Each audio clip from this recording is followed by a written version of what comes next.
용서를 위한 기도.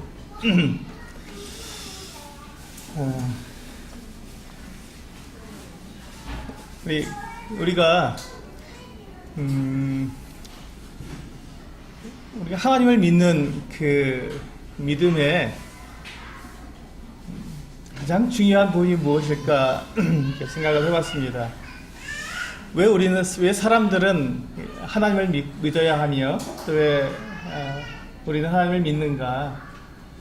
여러 가지 면들이 있겠지만 가장 중요한 부분의 한 가지는 이 죄의 용서함 때문에 그렇습니다. 죄사함이죠. 우리가 이 세상을 살아가는 가운데서 우리 모두는 다 죄를 지을 수밖에 없고 또 죄 가운데 우리가 살아갈 수밖에 없습니다. 비록 구원받은 우리라 할지라도, 구원받은 성도들이라 할지라도 이 땅을 살아가면서 죄를 지을 수밖에 없는데, 그렇다면 우리가 그 죄 때문에 우리는 이 땅을 살아가면서 많은 죄책감을 가지고 살아가게 됩니다. 죄책감. 많은 경우에 이 죄라는 것이 우리를 억누르게 되고, 왜 나는 이 죄로부터 내가 벗어날 수 없는가, 이런 생각을 가지면서 때때로는 이렇게 눌려서 살아가기도 하고, 때때로는 그 죄에 대한 모습을 이렇게 숨기고 살아가기도 합니다. 때로는 그것을 이렇게 우리가 가리고 그냥 아무렇지도 않은 채 살아가기도 합니다. 그런 가운데 우리의 그 삶의 문제가 뭐가 생기냐면, 내가 여전히 나에겐 죄가 있고 죄 때문에 내가 올바로 살아가지 못하는 것에 대한 내 삶에 있어서의 그 문제를 내 스스로 해결하지 못하기 때문에 나는 무엇인가 잘못된 사람이 아닌가 하는 생각을 가지면서 당당하게 살아가지 못할 뿐만 아니라 하나님 앞에도 나올 때도 많은 부담을 가지고 나오게 된다는 것이죠. 그래서 오늘 이 9번째 용서를 위한 기도라고 하는 이 제목을 가지고, 그럼 우리는 하나님 앞에 기도해야 할 것인가 하는 부분에 대해서, 이 부분에 대해서, 용서에 대한 부분에 대해서 우리는 어떻게 기도할 것인가에 대해서 함께 살펴보도록 하겠습니다. 우리 주보를 보시고 마태복음 6장 9절로 15절에 있는 말씀을 함께 읽도록 하겠습니다. 주보에 나와 있으니까요, 우리 같이 읽어보도록 하겠습니다. 마태복음 6장 9절에서 15절까지 같이 한 목소리로 같이 읽겠습니다. 시작. 그러므로 너희는 이렇게 기도하라. 하늘에 계신 우리 아버지여, 이름이 거룩히 여김을 받으시오며 나라가 임하시오며 뜻이 하늘에서 이루어진 것 같이 땅에서도 이루어지이다. 오늘 우리에게 일용할 양식을 주옵시옵고, 우리가 우리에게 죄 지은 자를 사하여 준 것 같이 우리 죄를 사하여 주시옵고, 우리를 시험에 들게 하지 마시옵고 다만 악에서 구하시옵소서. 나라와 권세와 영광이 아버지께 영원히 있사옵나이다. 아멘. 너희가 사람의 잘못을 용서하면 너희 하늘 아버지께서도 너희 잘못을 용서하시려니와, 너희가 사람의 잘못을 용서하지 아니하면 너희 아버지께서도 너희 잘못을 용서하지 아니하시리라. 오늘 이 말씀은 우리가 잘 알고 있는 대로 주님께서 가르쳐 주신 기도, 주기도문이라고 많이 말하고 있는 그 내용이죠. 우리 계속해서 이 기도를 살펴보면서 이 주기도문, 이 주님께서 가르쳐 주신 기도를 이렇게 중심으로 해서 제가 말씀을 계속 드리고 있습니다. 오늘은 특별히 그 중에서 이 12절에 나와 있는 말씀이죠. 12절에 우리가 우리에게 죄 지은 자를 사하여 준 것 같이 우리 죄를 사하여 주시옵고 라는 이 말씀을 가지고 말씀을 드리겠습니다. 이 말씀을 보면 주님께서 분명하게 우리에게 무엇을 기도하라고 말씀하셨냐면 우리의 죄 용서를 위해서 기도하라고 말씀하셨습니다. 내 죄가 용서받을 수 있도록 내 죄 용서를 위해서 하나님께 기도하라고 말씀하신 것입니다.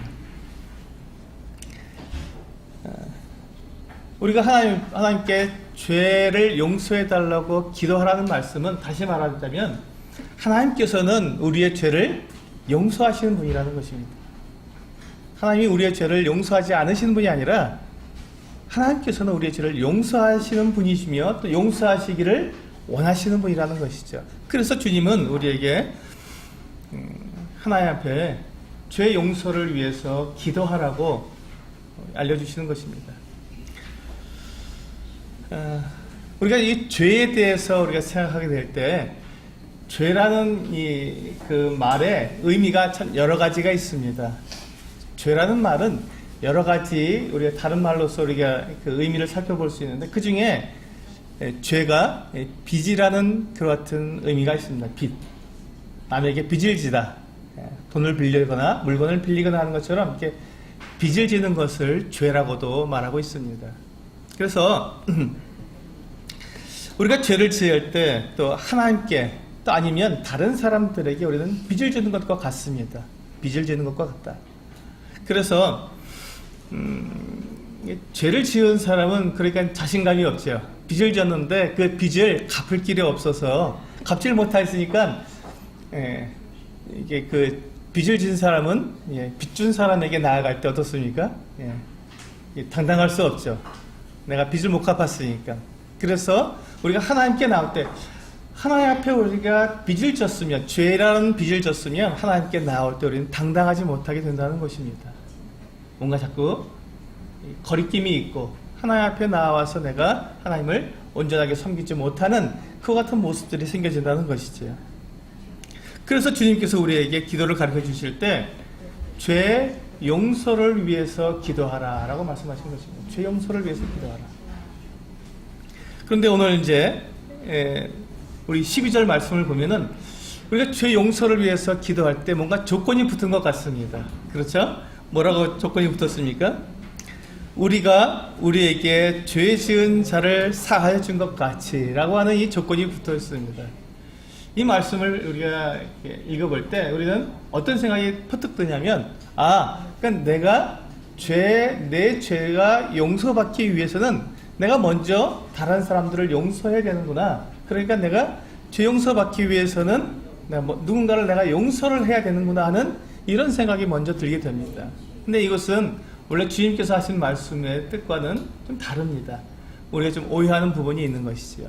그런데 여기 이 12절에서만 그렇게 말씀하신 것이 아니라 그 뒤에 우리는 13절까지가 보통 주기도문이라 그러고 14절, 15절은 잘 안 읽는데 14절과 15절을 읽게 되면 또 똑같은 말씀을 주님께서 하시고 계신 거예요. 우리 14절, 15절 제가 읽어드리겠습니다. 14절 너희가 사람의 잘못을 용서하면 너희 하늘 아버지께서도 너희 잘못을 용서하시려니와 너희가 사람의 잘못을 용서하지 아니하면 너희 아버지께서도 너희 잘못을 용서하지 아니하시리라. 12절에서 그 말씀을 읽었는데 조건이 붙었구나. 내가 용서해야만 용서받는구나 생각했는데 그게 거기서만 끝난 게 아니라 14절과 15절에서도 똑같이 이렇게 또 말씀하시니까 틀림없다. 내가 내 죄를 용서받으려면 내가 다른 사람을 용서해야만 이 죄를 용서받는구나 이런 생각을 하게 됩니다. 그래서 우리가 죄 용서함을 받는 그 조건이 다른 사람의 죄를 용서할 때만 가능하다는 이런 오해를 하게 된다는, 제가 이제 자꾸 오해다라는 말을 먼저 붙이는 이유가 이게 사실이 아니기 때문에 그렇습니다. 우리가 뜻을 오해하기 때문에 그렇습니다. 우리가 죄를 용서받는 단 한 가지 방법이 있습니다. 무엇이죠? 예수 그리스도를 믿음으로 우리는 죄 용서를 받습니다. 우리가 죄 용서를 받는 단 유일한 방법, 우리가 거룩해지고 우리가 하나님 앞에 나아갈 수 있도록 우리가 모든 죄를 다 용서받는 유일한 방법은 예수 그리스도께서 이미 십자가에서 이뤄놓으신 그 구속의 사역을 믿음으로 우리는 우리의 모든 죄가 다 과거와 현재와 미래의 모든 죄까지 다 용서받습니다. 그런데 여기서 갑자기 다른 사람의 죄를 용서하지 않으면 죄 용서를 받을 수 없다고 하는 이 말씀이 나오니까 우리가 혼동이 되는 것이죠. 이 말씀은 과연 그건 무슨 뜻일까? 왜 주님께서는 이와 같이 말씀하셨을까 하는 것을 우리는 오늘 살펴봐야 합니다. 그래야 우리가 주님 앞에 나아가서 죄 용서를 구하게 될 때 올바르게 그와 같은 것들을 구할 수 있기 때문에 그렇습니다. 우리 그 다음에 나와 있는 마태복음 18장에 있는 말씀을 한번 같이 읽어보도록 하겠습니다. 오늘은 이 본문 말씀들이 긴 것들이 많은데요. 오늘 긴 말씀들이지만 꼭 필요하기 때문에 적어놨습니다. 우리 같이 마태복음 18장 21절에서 35절에 있는 말씀을 같이 한번 읽어보도록 하겠습니다. 네, 같이 읽겠습니다. 시작. 그때 베드로가 나와 이르되 주여 내게 죄를 범하면 몇 번이나 용서하여 주리이까 7번까지 하오리이까 예수께서 이르시되 내게 이르노니 7번뿐 아니라 7번을 70번까지라도 할지니라. 그러므로 천국은 그 종들과 결산하려 하던 어떤 임금과 같으니 결산할 때 10,000달란트 빚진 자 하나를 데려오매 갚을 것이 없는지라. 주인이 명하여 그 몸과 아내의 자식들과 모든 소유를 다 팔아 갚게 하라 하니 그 종이 엎드려 절하며 이르되 내게 참으소서 다 갚으리이다. 그 종의 주인이 불쌍히 여겨 놓아 보내며 그 빚을 탕감하여 주었더니 그 종이 나가서 자기에게 100다나리온 빚진 동료 한 사람을 만나 붙들어 목을 잡고 이르되 빚을 갚으라 하매 그 동료가 엎드려 간구하여 이르되 나에게 참아 주소서 갚으리이다 하되 허락하지 아니하고 이에 가서 그 빚을 갚도록 오게 가두거늘 그 동료들이 그것을 보고 몹시 딱하게 여겨 주인에게 가서 그 일을 다 알리니 이에 주인이 그를 불러다가 말하되 악한 종아 내가 필기에 내가 내 빚을 전부 탕감하여 주었거늘 내가 너를 불쌍히 여김과 같이 너도 내 동료를 불쌍히 여김이 마땅하지 아니하냐 하고 주인이 노하여 그 빚을 다 갚도록 그를 옥졸들에게 넘기니라. 너희가 각각 마음으로부터 형제를 용서하지 아니하면 나의 하늘 아버지께서도 너희에게 이와 같이 하시리라. 네, 우리가 보통 이 베드로가 주님 앞에 이렇게 물어본 대로 몇 번이나 형제를 용서해야 됩니까? 라고 물었을 때, 70번씩 7번까지라도 하라. 라는 요 말씀까지만 우리 많이 읽습니다. 그 뒤에 말씀이 연결되어 있는데, 주님께서 그것을 연결해서 설명해 주고 계시는데, 그 뒤에 것과 이렇게 따로 떼어놔서 우리는 많이 성경을 읽게 됩니다. 근데 오늘은 이 부분을 같이 연결해서 우리는 읽어야 합니다. 그래야 이 말씀이 정확히 무슨 뜻인지 우리가 알 수 있기 때문에 그렇습니다. 베드로가 주님 앞에 나와서 물었습니다. 주님, 형제가 나에게 잘못을 했습니다. 죄를 지었는데 그럼 내가 몇 번이나 용서해 주어야 됩니까? 라고 물었습니다. 그러면서 베드로가 뭐라고 당당하게 말을 했냐면 7번까지 용서하면 되겠습니까? 라고 말을 했습니다. 이 당시에 유대인들은 우리 한국 사람과 좀 비슷한 것 같아요. 3번. 3번을 똑같은 잘못을 3번을 용서해 주면 정말 크게 용서해 준 것이다. 한 번 용서해 준 것도 대단한데 2번도 아니고 3번씩이나 용서해 주었으니 충분히 용서해 주었다라고 생각을 하고 있었습니다. 그런데 이 베드로가 주님께 지금 나와서 말하면서 제가 형제를 용서해 주는데 저는 3번이 아니라 통 크게 통 큰 용서를 해서 7번 용서하면 되겠습니까? 하고 아주 대단히 큰 용서를 베드로가 예수님께 물었습니다. 이 정도면 되겠지요? 하고 물었습니다. 그런데 주님께서 말씀하실 때 아니다. 네가 형제를 용서할 때는 7번이 아니다. 70번씩 7번이라도 용서해야 한다. 라고 말씀해 주신 것입니다. 70번씩 7번이라고 그러면요, 우리가 그냥 산술적으로 계산해도 490번입니다. 근데 이것이 지금 여기 보시면 한 형제가 나에게 490번이나 죄를 짓고 똑같이 와서 용서를 구하면 여러분 화가 안 나겠습니까? 490번이나 3번도 아니고 7번도 아니고 490번이나 근데 주님은 용서해 주라고 말씀하시는 거예요. 이게 사실은 490번이 아니죠. 우리가 산술적으로 계산해서 그렇던데 주님께서 말씀하신 것은 한없이 끝까지 용서해 주라는 말씀입니다. 한없이 끝까지. 근데 이 주님의 이 말씀을 들었을 때 베드로가 낙심이 됐겠지요. 또 다른 제자들도 낙심이 됐을 것입니다. 주님 어떻게 우리가 한없이 끝없이 용서만 해주고 있습니까? 나한테 잘못한 형제에 대해서 어떻게 한없이 끝없이 용서를 해줍니까? 라고 낙심이 되었을 것입니다. 그래서 주님께서 그 이유가 우리가 70번씩 7번이라도 계속 용서해 주라고 하는, 계속해서 용서해 주라고 하는 그 이유를 주님께서 설명해 주고 있는 것입니다. 그 예를 들어서 주님께서 이와 같이 설명하고 있습니다. 한 임금이 있는데 그 임금에게 종들이 있었는데 한 종이 10,000달란트를 빚졌다고 했습니다. 여러분, 10,000달란트면 우리는 이게 잘 감이 안 오지 않습니까? 이 10,000달란트라고 하면 이게 어마어마한 돈입니다. 어마어마한 돈입니다. 이것을 금으로 생각하게 되면 금으로 10,000달란트를 빚을 졌으면 이건 몇조, 몇십조, 몇백조가 돈입니다. 이건 가히 상상할 수 없는 돈이 되고요. 그래서 이것을 은으로 계산하게 보게 되면요, 한 달란트가 은으로 계산했을 때 우리 돈으로 한 6천만 원 정도 됩니다. 1달란트가 은으로 계산했을 때. 금으로 계산하면 거기 곱하기 15를 해야 합니다. 그러니까 금으로 계산하면 상상이 안 되는 돈이기 때문에 빼고 은으로 한번 계산해 보겠습니다. 은으로. 그러면 은 10,000달란트를 빚을 졌으면요, 1달란트가 6천만 원 정도니까 10,000달란트면 약 6천억 원 정도가 됩니다. 근데 이 한 종이 임금에게 빚을 졌는데 얼마를 빚을 졌다고요? 우리가 평생 만질 수 없는 돈, 6천억 원 정도를 빚을 진 것입니다. 그러니 이제 임금이 이 종에게 이제 그 빚을 갚으라고 재촉을 했습니다. 이제 빚을 갚아라 했더니 이 종이 갚을 수가 없는 거예요. 6천억이나 되는 돈을 어떻게 갚겠습니까? 그래서 이제 이 종이, 주여 나를 용서해 주십시오. 좀 내가 갚겠으니 좀 기다려 주십시오.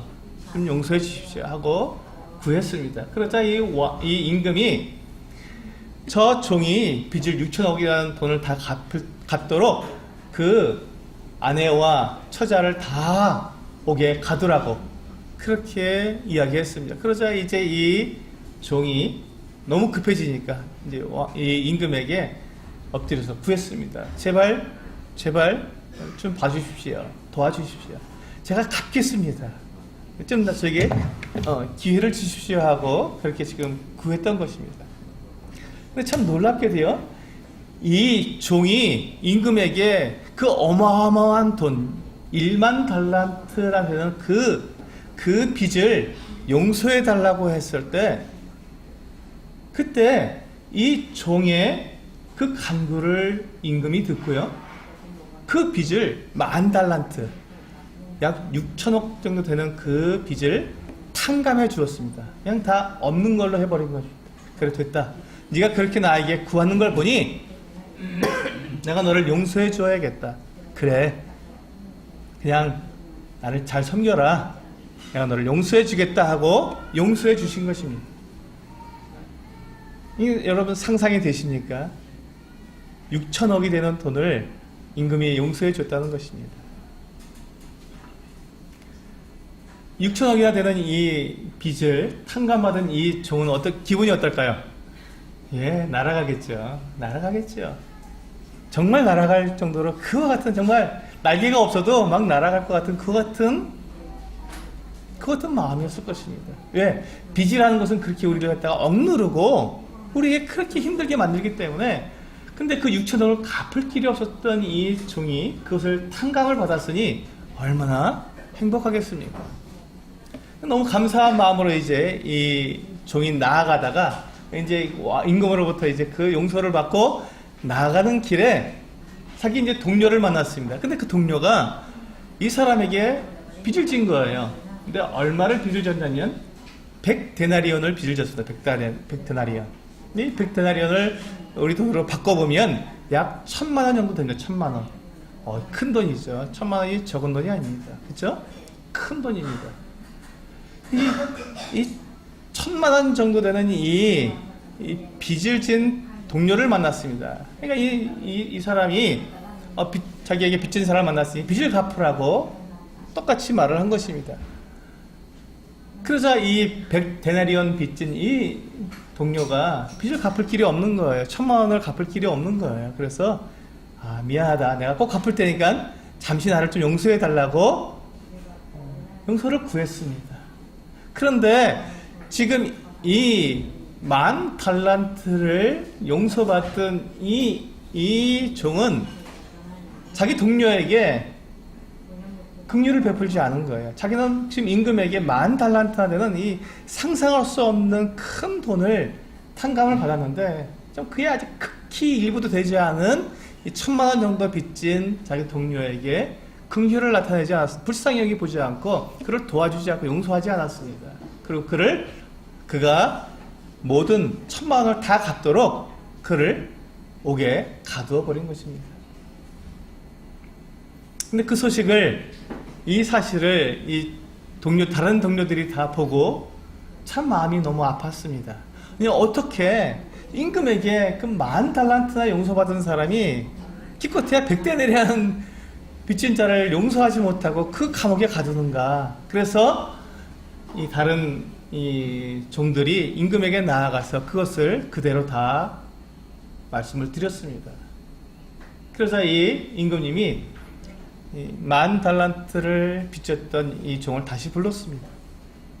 그리고는 이 종에게 말합니다. 네가 나에게 그렇게 구하고 용서를 구했기 때문에 내가 너를 용서해 주지 않느냐. 그런데 너는 어떻게 내 동료가 너에게 구하는 것을 그렇게 매몰차게 그것을 뿌리치고 용서하지 않고 그를 옥에 가뒀느냐.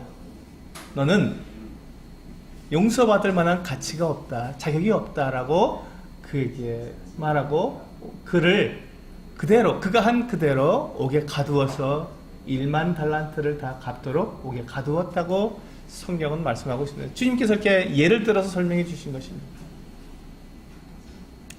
여러분, 여기에다가 우리가 이 빚이라는 말을 갖다가 우리가 죄라는 말로 바꾸어서 우리가 이해할 수 있다고 말씀을 드렸죠. 죄는 빚과 같은 말이기 때문에. 그렇다면 10,000달란트나 되는 이 큰 죄를 지은 우리 각자가 하나님 앞에 나아가서 구했습니다. 하나님, 도무지 제가 지은 이 10,000달란트 정도 되는 이 죄를 제가 도무지 갚을 수가 없습니다. 하나님, 제가 어떻게 해야 합니까? 저를 용서해 주십시오 하고 하나님께 우리가 구했을 때 하나님께 나아가서 그 용서를 구하고 하나님께서 우리에게 준비해 놓으신 예수 그리스도를 믿음으로 우리가 우리의 모든 그 죄의 빚을 다 탕감을 받았습니다. 다 탕감을 받은 거예요. 그런데 우리가 그렇게 큰 죄의 빚을 탕감받고 나아가서 우리가 생활하는 가운데 우리 형제 자매들이 우리에게 실수를 하기도 하고 잘못을 하기도 했을 때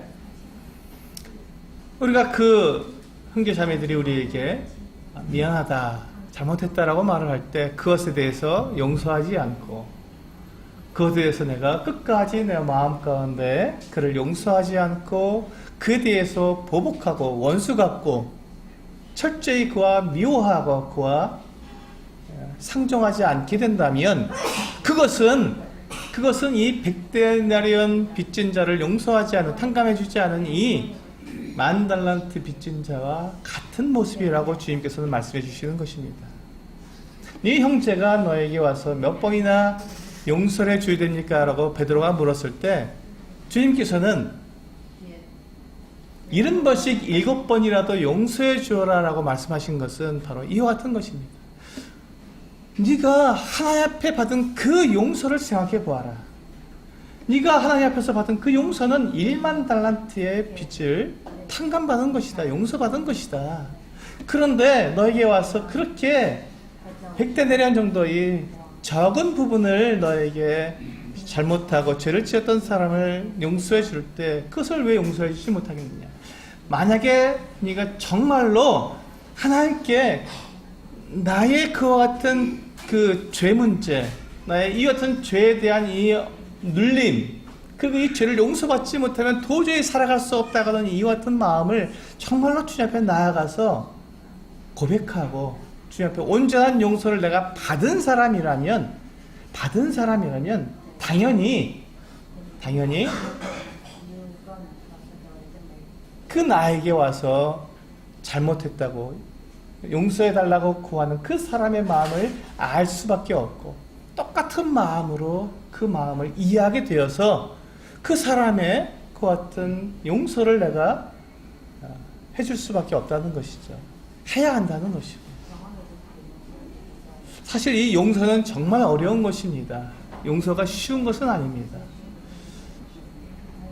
용서는 정말로 우리가 고민하고 또 고민하고 수십 번도 이 마음속에서 그 사람에 대해서 미움과 또 분노와 막 이런 것들이 계속해서 내 안에서 휘몰아친 가운데 그것을 정말 이 예수 그리스도의 그 같은 마음으로, 주님께서 나를 사랑하시는 그 사랑의 마음으로 내가 그것을 이겨냈을 때 비로소 되는 것이 용서인 것이 사실입니다.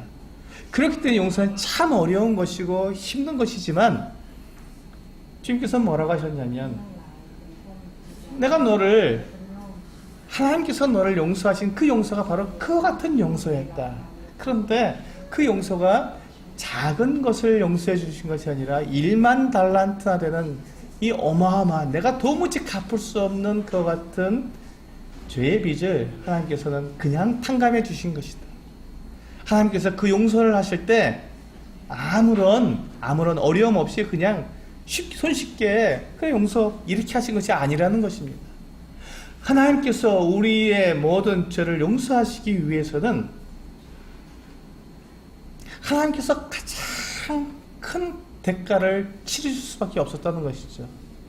정말 그 안에서, 하나님 마음 안에서도 하나님께서, 거룩하신 하나님께서 죄를 지은 사람의 그 죄를 용서하실 때는 이루 말할 수 없는 대가를 치르실 수밖에 없었기 때문에 그 마음을 아신다는 것입니다. 우리의 마음을 아신다는 것이죠. 한번 그 말씀을 한번 보실까요? 우리 그 다음에 나온 누가복음 23장 32절에서 46절에 있는 말씀을 한번 보시겠습니다.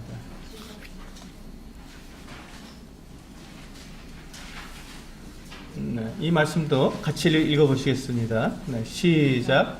또 두 다른 행악자도 형을 받게 되어 예수와 함께 끌려가니라. 해골이라 하는 곳에 이르러 거기서 예수를 십자가에 못 박고 두 행악자도 그렇게 하니 하나는 우편에 하나는 좌편에 있더라.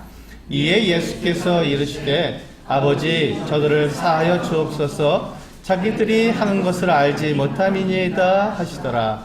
그들이 그의 옷을 나누어 제비 뽑을새 백성은 서서 구경하는데 관리들은 비웃어 이르되 저가 남을 구원하였으니 만일 하나님이 택하신 자 그리스도이면 자신도 구원할지어다 하고, 군인들이 희롱하면서 나와 신포도주를 주며 이르되 내가 만일 유대인의 왕이면 내가 너를 구원하라 하더라. 그의 위에 이는 유대인의 왕이라 쓴 패가 있더라.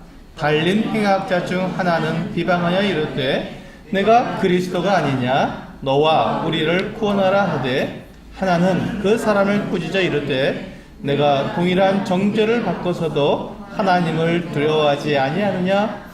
우리는 우리가 행한 일에 상당한 보응을 받는 것이니 이에 당연하거니와 행한 것은 옳지 않은 것이 없느니라 하고 이르되 예수여 당신의 나라에 임하실 때 나를 기억하소서 하니, 예수께서 이르시되 내가 진실로 내게 이르노니 오늘 내가 나와 함께 낙원에 있으리라 하시니라.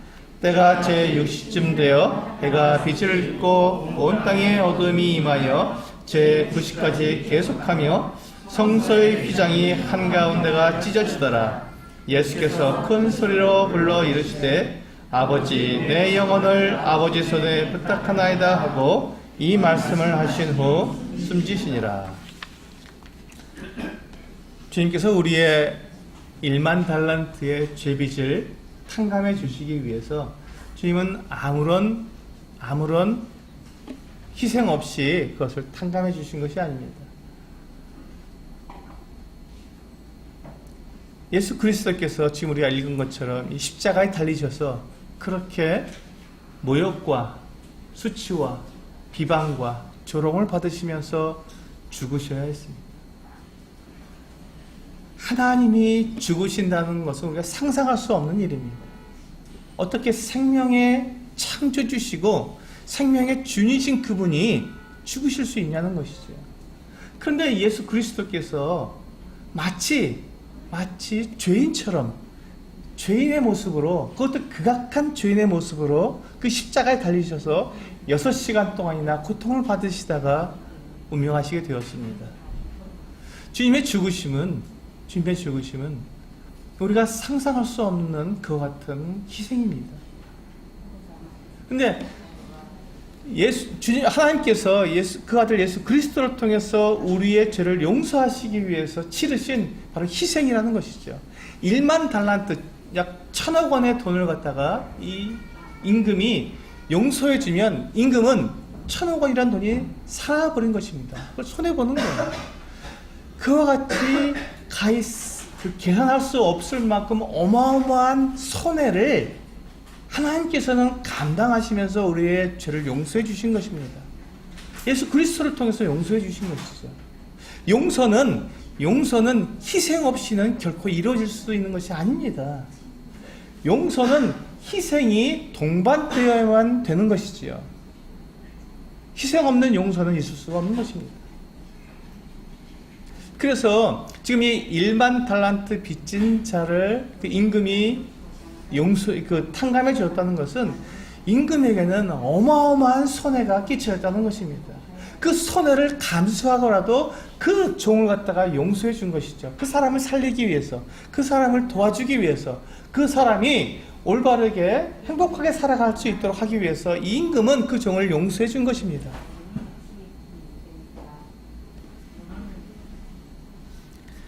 그래서 주님께서 십자가에 달리셔서 하신 말씀이 뭐라고 말씀하세요? 34절에 보면, 누가복음 23장 34절에 보면 이와 같이 말씀하고 있습니다. 이에 예수께서 이르시되 아버지 저들을 사하여 주옵소서, 자기들이 하는 것을 알지 못함이니이다.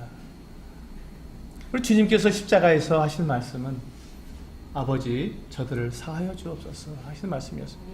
용서해 달라는 것입니다. 자기들이 지금 무엇을 하는지 모르기 때문에 지금 그들이 누구를 죽이고 있는 것인지, 그들이 누구를 놀리고 있는 것인지 제대로 알지도 못한 상태에서 이와 같은 일을 하니 그들의 그 무지함을 용서해 달라고 하나님께 구하고 있는 것입니다. 이것이 주님의 마음입니다. 주님은 당신의 죽음을, 그 고통을 감수하시면서 사람들을 용서해 달라는 것이죠. 이때 참 놀라운 것이요. 그때 두 행악자가, 강도라고도 하고 이 어떤 두 사람이 함께 예수님과 함께 십자가에 매달렸습니다. 하나는 오른편에, 하나는 왼편에 그렇게 십자가에 매달렸습니다. 그 사람들은 행악자입니다. 그 사람들이 십자가에 달려 죽기에 합당할 정도로 그렇게 악한 일들을 한 사람들이었습니다. 그래서 그 두 사람이 같이 십자가에 못 박혀 죽게 되었는데 그 두 사람이 다 예수님을 막 비방을 했습니다. 놀렸습니다. 네가 하나님의 아들이라면 내려와서 우리를 구원해라. 너도 구원하고 우리도 구원하고 그렇게 좀 해주면 좋지 않느냐 하고 예수님을 비방하고 모욕을 주었습니다. 놀려댄 것이죠. 그런데 그러다가 한 행악자가, 한 강도가 예수님을 가만히 보니까 예수님은 다른 거예요. 다른 사람들하고 달라요. 정말 자기들처럼 이렇게 행악자가 돼서 악한 일을 행함으로 십자가에 달린 것이 아니라 정말 죄 없이 달리신 것을 그가 예수님의 그 모습을 보면서 알게 된 것입니다. 십자가에서 알게 된 거예요. 그리고는 그 행악자가 마음을 바꿨습니다. 그리고 예수님께 구합니다. 예수여, 당신의 나라에 임하실 때 나를 기억해 주소서 하고 예수님께 구했습니다. 여기서 보시면 지금 이 행악자가 예수님께 구한 것이 무엇입니까? 자기의 죄를 용서해 달라고 한 것입니다. 자기가 그렇게 이 세상 가운데 살면서도 사람들에게 그렇게 악을 행했고 사람들이 그를 붙잡아다가 십자가에 못 박을 정도로 사형에 처할 정도로 악한 자였으며 또 십자가에 못 박힌 상태에서도 그 예수 그리스도를 바라보면서 그렇게 비방하고 욕하고 그렇게 놀려대는 그 같은 자였는데 그가 자기의 그 모든 죄를 갖다가 주님 앞에 다 용서해달라고 구하게 된 것이죠. 예수여, 당신의 나라에 임하실 때 나를 기억해 달라고, 나를 기억해 주십시오. 제가 이제 주님을 가만히 보니까 주님은 아무 죄가 없습니다. 그러니 당신이 정말 하나님의 아들이 맞습니다 라고 고백한 것입니다. 그러자 주님께서 이 행악자에게 하신 약속을 하셨습니다. 오늘 내가 나와 함께 낙원에 있으리라. 이 사람에게 낙원을 허락해 주셨습니다. 이 사람에게 죄에 대한 용서를 허락해 주셨을 뿐만 아니라 그에게 영원한 생명까지도 허락해 주신 것입니다. 지금 이 행악자가, 이 강도가, 십자가에 달렸던 이 강도가 용서받을 수 있는 자격이 무엇입니까? 이 사람이 예수님께 어떤 일을 했습니까? 어떤 착한 일을 했습니까? 예수님께 어떤 좋은 그 같은 행동을 했습니까? 예수님께서 그를 용서해 줄 만한 그 같은 어떤 합당한 일을 한 적이 있냐고요? 전혀 그렇지 않습니다. 이 사람은 악한 죄인이었습니다. 그리고 그 십자가 달려서도 예수님을 비방했던 사람이었습니다. 조금 전까지만 해도. 그런데 그가 마음을 바꿔서 주님께 자기의 죄를 용서를 구했을 때 주님은 그 용서의 기도를 들으시고 그를 용서해 주셨다는 것입니다. 바로 그렇습니다. 하나님은 우리를 용서해 주시기 원하시는 분이시고 용서하시는 분이십니다. 그래서 우리는 하나님께 우리는 용서를 구할 수 있는 사람, 용서의 기도를 우리는 할 수 있다는 것입니다. 우리가 죄를 감추거나 숨기거나 없는 것처럼 우리가 그렇게 행동하는 것을 하나님께서 원하시는 것이 아니라 나의 죄를 용서해 달라고 하나님께 우리가 구할 수 있다는 것입니다. 구하라는 것이죠. 그럴 때 우리의 죄를 용서해 주신다는 것입니다. 얼마까지? 1만 달란트 빚진 자, 그 같은 모습까지 우리의 죄를 다 용서해 주신다는 것입니다. 걱정하지 말고, 염려하지 말고, 두려워하지 말고, 의심하지 말고 하나님께 나와서 하나님께 내 모든 죄를 자백하고, 그것이 큰 죄든 작은 죄든 얼마나 오래됐든 아니면 방금 지은 죄든 상관없이 그 모든 죄를 하나님께 나와서 용서를 구하고 그 용서를 위해서 기도하라는 것입니다. 우리는 기도할 때 이 죄에 대한, 우리의 죄책감에 대한 이 같은 것들을 구해야 합니다. 그것이 기도의 가장 중요한 부분입니다. 그렇게 됐을 때 주님께서는 분명히 말씀하셨습니다. 오늘 내가 나와 함께 낙원에 있으리라. 그 모든 죄를 다 용서해 주신다는 것입니다. 우리도 동일한 용서를 주님께서 해주셨습니다. 우리가 주님 앞에 나와서 주님, 제가 이러한 사람입니다라고 우리가 고백했을 때 주님은 우리의 모든 죄를 다 용서해 주셨고 우리를 받아주셨고 우리와 함께 영원히 살자고 주님께서 우리를 용서해 주셔서 하나님의 자녀로 삼아 주셨습니다. 그래서 우리는 주님의 이와 같은 용서를 믿고 우리는 이와 같이 성도로서 거룩한 자로서 살아갈 수 있게 된 것입니다. 그런데 우리가 이 땅을 살아가면서 우리가 오해하지 말아야 할 것이 한 가지가 있습니다. 그것은 우리 거듭난 삶이라는 것이 무엇이냐는 것이죠. 거듭났다는 것이 무엇이냐? 많은 사람들이 거듭났다는 것을 우리가 가졌던 이 옛 성품, 우리가 부모로부터 태어날 때 가졌던 이 옛 성품을 좀 개선해서 착하게 바꾸어서 살아가는 것을 거듭남이라고 오해하는 경우가 참 많습니다. 그러니까 예전에 술 좀 마시고 또 싸움질 좀 하고 욕도 하고 막 이러던 사람이 술도 끊고 욕도 하지 않고 그리고 싸움도 하지 않고 착하게 돼서 이렇게 지내는 것, 그렇게 살아가는 것을 거듭난 삶이라고 생각하는 사람들이 꽤 있다는 것입니다. 그것은 성경에서 말하는 거듭남하고 아무런 관계가 없습니다. 그것은 개과천선이죠.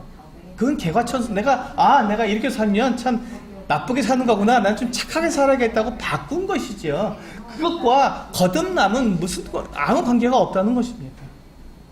거듭남이라는 것은요, 우리의 옛 생명, 그렇게 죄를 짓고 악한 행동을 하고 더러운 마음과 악한 마음을 가지고 그렇게 내 마음대로 이기적으로 내 자신을 위해서 살아가던 그 내 육체의 생명에 그 육체의 생명이 나에게 있는데 내가 예수 그리스도를 믿음으로 성령님이 내 안에 들어오심으로 새 생명이 내 안에 들어온 것입니다. 이것을 거듭남이라고 합니다. 우리는 거듭남이라는 말은요, 내가 새롭게 되었다는 말이 아니라 거듭남이라는 말은 다시 태어났다, 하나님으로부터 태어났다는 말입니다. 성령으로 난 사람. 그래서 내가 부모님으로부터 태어난 이 옛 생명을 가지고 있는데 그 안에 성령님으로, 내가 예수 그리스도를 믿음으로 말미암아서 내가 하나님의 자녀로 다시 한번 태어났다는 것을 거듭남이라고 말합니다. 그러니까 내 이 육체의 생명 안에 또 하나의 생명이 있는 것입니다. 옛 생명이 있고 또한 새 생명이 있는 것입니다. 이 새 생명은 옛 생명과 아무런 관계가 없습니다. 그래서 거듭난 사람은 이 새 생명이 내 안에 들어와 있기 때문에 옛 생명과 새 생명이 동시에 같이 존재하는 것이죠. 이게 거듭난 사람입니다. 거듭난 사람은 착한 사람이 아니라 두 생명을 가진 사람을 말하는 것입니다. 옛 생명도 있고 새 생명도 있는 것입니다. 그럼 옛 생명은 어떤 일을 합니까? 네, 옛 생명은 여전히 육체의 일을 하는 것입니다. 옛 생명 그대로의 일을 하는 거예요. 이기적이고 욕심부리고 죄를 짓고 자기 육체를 위해서 살아가는 그와 같은 일을 하는 게 옛 생명이 하는 것입니다. 우리는 그 옛 생명이 없어진 것이 아니라 그대로 존재하는 것입니다. 우리 그 갈라디아서 5장 말씀을 한번 보실까요? 네, 제가 여백이 없어서 그냥 그 성경 구절만 적어놨는데요. 우리 갈라디아서 5장 말씀을 한번 열어서 확인해 보겠습니다.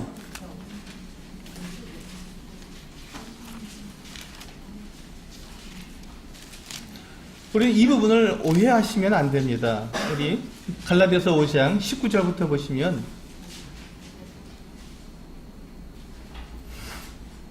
네, 16절부터 같이 한번 읽어볼까요?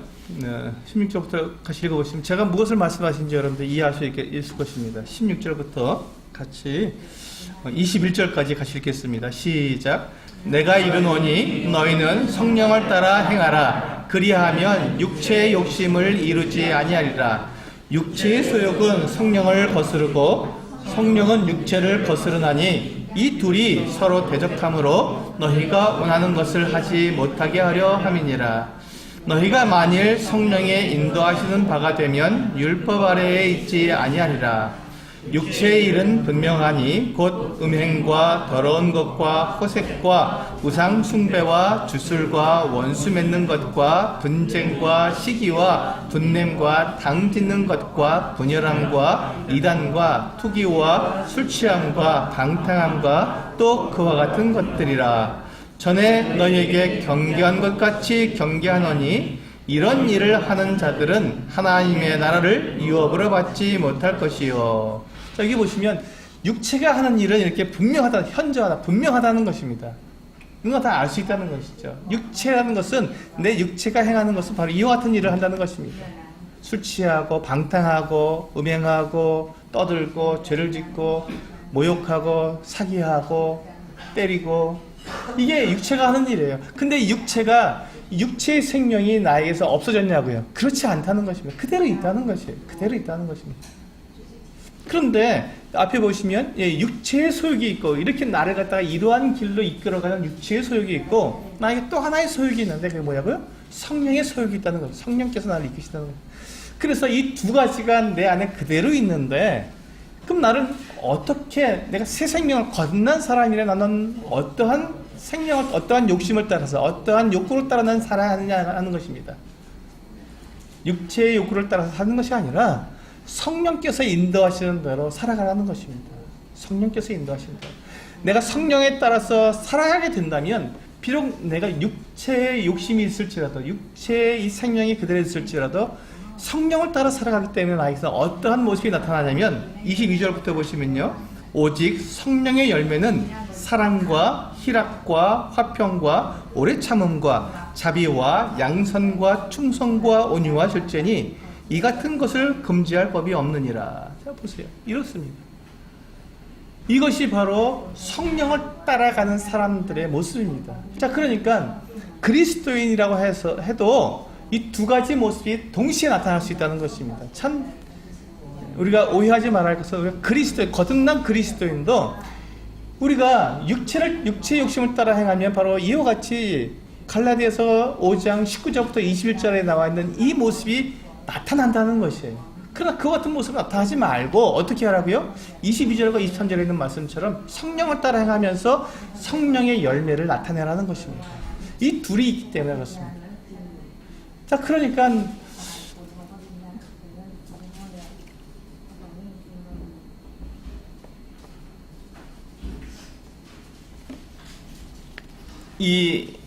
이와 같이 우리가 이 육체의 생명을 가지고 이 육체가 우리를 이끌어가기 때문에 우리가 거듭난 사람이라 할지라도 우리는 얼마든지 죄를 지을 수 있다는 것입니다. 그래서 우리는 기도할 때 내가 거듭난 이후에도 내가 죄를 지었을 때 그 죄에 대한 용서를 하나님께 구해야 한다는 것이죠. 이것은 우리가 영원한 생명을 얻느냐 못 얻느냐 그것을 말하는 게 아니죠. 이미 내 안에 영원한 생명이 계시기 때문에, 들어와 있기 때문에 그것을 말하는 게 아니지 않습니까? 내가 이 영원한 생명을 가지고 어떤 내 육체를 따라서 내가 삶으로써 죄를 지었다면 그것에 대해서 하나님께 용서를 구하라는 것입니다. 그 죄를 자백하고 하나님과 교제할 수 있도록 그렇게 그 죄를 용서받도록 기도하라는 것입니다. 그렇게 할 때 우리는 그때 필요한 것이 무엇이냐면, 그때 우리가 우리의 죄를 용서할 때 우리가 용서를 구할 때 필요한 것이 무엇이냐면, 정말로 내가 나의 이 죄 때문에 내가 하나님께 나아가 이 죄를 용서해 달라고 구할 때 진실된 마음으로 주님 앞에 내가 용서를 구하고 진실된 마음으로 하나님 앞에 용서를 받은 사람이라면, 그 하나님의 그 은혜를 받은 사람이라면, 그렇다면 그는 다른 형제를 동일하게 용서할 수 있다는 것입니다. 용서를 경험한 사람은 용서할 수 있는 사람입니다. 용서를 경험한 사람만 다른 사람을 용서할 수 있습니다. 사랑을 경험한 사람만 다른 사람을 사랑할 수 있는 것처럼 사랑과 용서는 동전의 양면과 같습니다. 사랑과 용서는 동전의 양면과 같기 때문에 때려야 뗄 수가 없는 것입니다. 내가 누구를 사랑한다고 말하는 순간 그것은 용서를 말하는 것입니다. 제가 제 아내를 사랑한다고 말을 합니다. 그러면 제 아내가 저에게 한 실수나 잘못을 어떻게 합니까? 네, 절대 용서하지 말아야 됩니까? 아닙니다. 용서했을 때 그것이 사랑이라는 것입니다.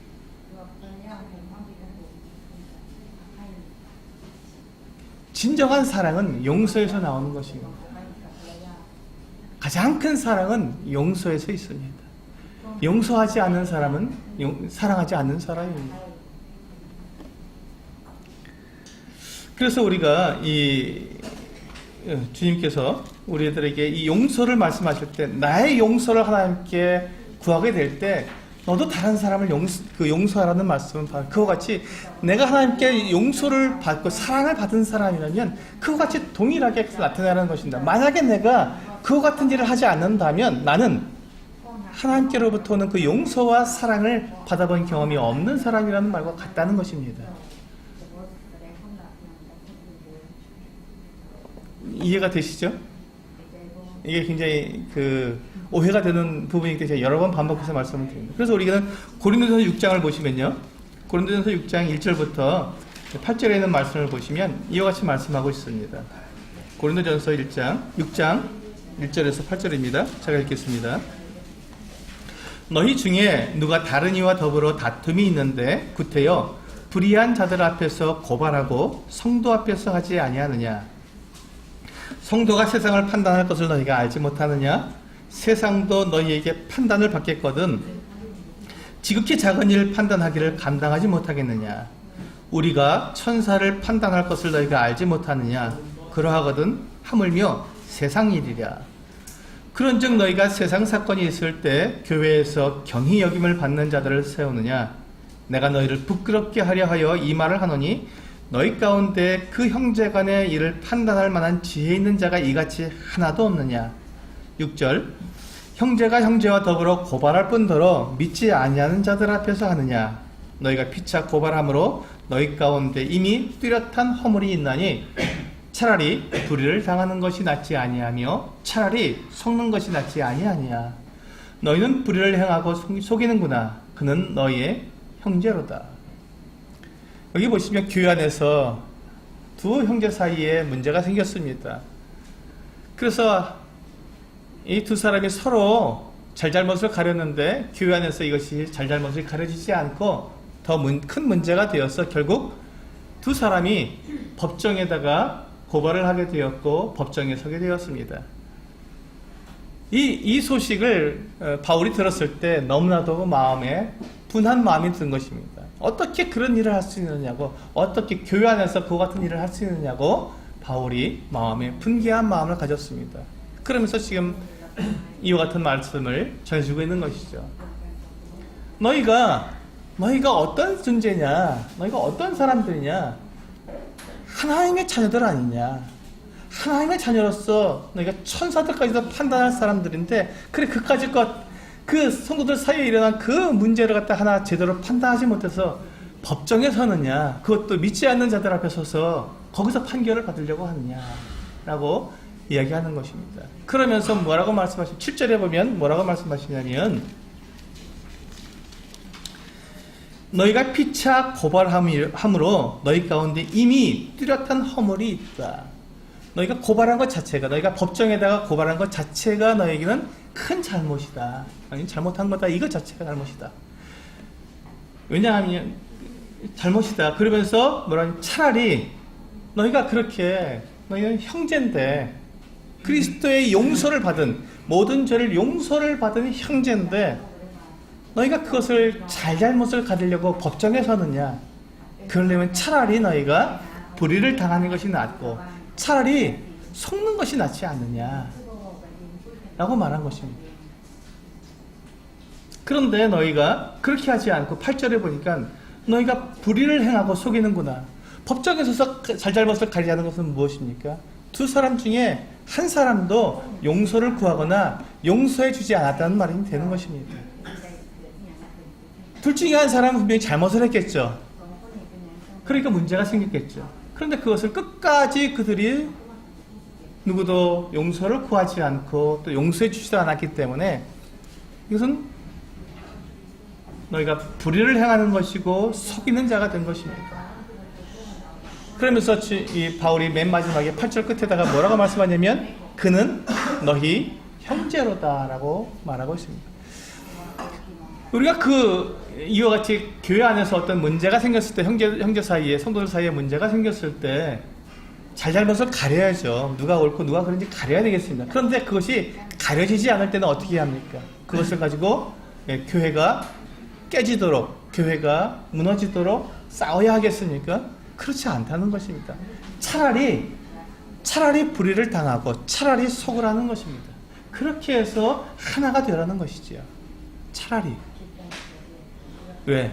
그는 내 몸이기 때문에 그렇습니다. 우리 형제라는 말은 한 교회에 그리스도의 몸의 지체이기 때문에 우리는 한 몸이고, 한 몸이라는 것은 무엇입니까? 내가 나를 고발할 수 있겠습니까? 내가 나를 속일 수 있겠습니까? 그렇지 않죠. 만약에 우리가 정말 내 형제라면 또 내 자매라면 우리가 그리스도 몸의 한 지체라고 우리가 고백한다면 우리는 그 사람에 대해서 속이거나 또 불의를 행할 수 없다는 것이죠. 차라리 내가 불의를 당하고 차라리 내가 속을지언정 다른 사람에게 그렇게 할 수 없다는 것입니다. 이것이 우리가 성도를, 다른 형제들에 대해서 우리가 70번씩 7번이라도 용서하는 그 같은 이유입니다. 우리가 그 같은 용서를 할 수 있는 그 이유는 딱 한 가지밖에 없습니다. 예수 그리스도께서 십자가에서 죽으셨기 때문에, 그렇기 때문에 우리는 용서할 수 있습니다. 주님께서 십자가에서 죽으셔서 우리들에게 그 1만 달란트의 죄를 용서해 주시지 않으셨다면 우리도 용서할 수 없겠지요.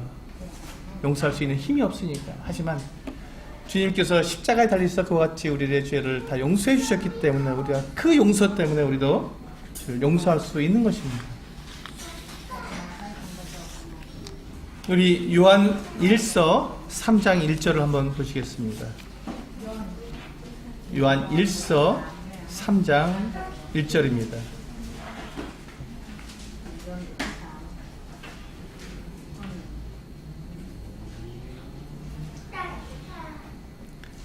제가 읽겠습니다. 보라, 아버지께서 어떠한 사랑을 우리에게 베푸사 하나님의 자녀라 일컬음을 받게 하셨는가. 우리가 그러하도다. 그러므로 세상이 우리를 알지 못함은 그를 알지 못함이라. 우리가 하나님의 자녀가 될 수 있는, 우리가 하나님의 그 모든, 하나님 앞에 나가서 우리의 모든 죄를 다 용서받을 수 있는 그 이유는 하나님께서 우리를 사랑하셨기 때문입니다. 하나님께서 우리를 사랑하신 그 사랑은 예수 그리스도의 그 십자가에 분명히 나타나 있습니다. 우리가 잘 알고 있는 대로 요한복음 3장 16절 다 암송하지 않습니까? 3장 16절뿐만 아니라 그 뒤에 나오는 17절까지 읽어보시면 그것이 어떠한 사랑인지 분명히 나타나 있습니다. 요한복음 3장 16절과 17절 우리 찾으셔서 같이 한번 읽어보겠습니다. 요한복음 3장 16절과 17절 같이 읽겠습니다. 시작. 하나님이 세상을 이처럼 사랑하사 독생자를 주셨으니 이는 그를 믿는 자마다 멸망하지 않고 영생을 얻게 하려 하심이라. 하나님이 그 아들을 세상에 보내신 것은 세상을 심판하려 하심이 아니요 그로 말미암아 세상이 구원을 받게 하려 하심이라. 이 보세요. 하나님께서 예수 그리스도를 보내신 것은 세상을 심판하려 하심이 아니다. 세상을 멸망하게 만드실 것이 아니라는 것입니다. 그렇기 위해서 그 아들을 보내신 것이 아니라는 것입니다. 우리의 죄를 심판하시기 위한 것이 아니라 우리의 죄를 용서하시기 위해서 그 아들을 보내셨습니다. 그래서 그 아들이 이 땅에 오셔서 그 십자가에 달려서 죽으심으로 그 사랑을 나타내 주신 것이죠. 하나님이 세상을 이처럼 사랑하사 이와 같이 사랑하셨다는 것은 그 아들을 죽이시기까지 사랑하셨다는 것을 말하고 있습니다. 우리가 정말 하나님께서 예수 그리스도를 통해서 우리에게 나타내 주신 이 사랑을 우리가 경험한 사람이라면, 그리고 우리가 내가 가지고 있는 그 1만 달란트의 죄의 빚 때문에 내가 고민하고 정말 주님 앞에 나가서 그 용서를 구해본 사람이라면, 그 같은 사람이라면, 정말 진실로 그 같은 죄와 그 용서를 우리가 경험한 사람이라면, 우리는 나와 함께 주님을 섬기고 있는 내 형제들이, 내 자매들이 나에게 잘못을 하고 실수를 하고 죄를 지었을지언정 그를 우리도 동일하게 용서하고 받을 수 있는 그와 같은 사람들이 된다는 것입니다. 그걸 경험한 사람만이 가능하다는 것이죠. 그래서 내가 그렇게 하나님께 같은 용서를 받은 사람이라면, 그렇다면 우리도 마땅히 그 형제를 용서하고, 그렇게 용서할 때 우리는 또다시 주님 앞에 나아가서 우리의 죄를, 우리의 삶 가운데서 우리가 만나게 되는 그 같은 연약함으로 만나게 되는 그 잘못들, 그 실수들을 하나님께 나아가서 구하게 되고, 그 같은 잘못과 죄들도 역시 우리가 용서함을 받아서 하나님과 교제할 수 있는 그와 같은 성도의 아름다운 삶으로 나아가게 된다는 것입니다. 여러분, 우리가 주님 앞에 받은 그 사랑을 나타낼 수 있는 가장 확실한 방법은 내 옆에 있는 형제자매들을 동일하게 사랑하는 것입니다. 내 옆에 있는 형제자매들을 동일하게 사랑할 때 내가 주님께로부터 그 받은 사랑을 분명하게 나타낼 수 있는 것입니다. 그래서 주님께서는 형제를 사랑하는 것으로 너희가 내 제자인 것을 나타낼 것이라고 주님께서 말씀해 주신 것입니다. 사랑은 용서로 나타납니다. 가장 큰 사랑은 용서입니다. 우리가 형제자매들을 용서할 때 하나님을 사랑하는 것이고, 또한 교회를 사랑하는 것이고, 성도를 사랑하는 모습이 될 것입니다. 이 말씀을 기억하시면서 우리가 이 주님을 예배하고 또 주님을 닮아가는 우리 소수교회 형제자매님들 되시기를 원합니다. 기도하시겠습니다.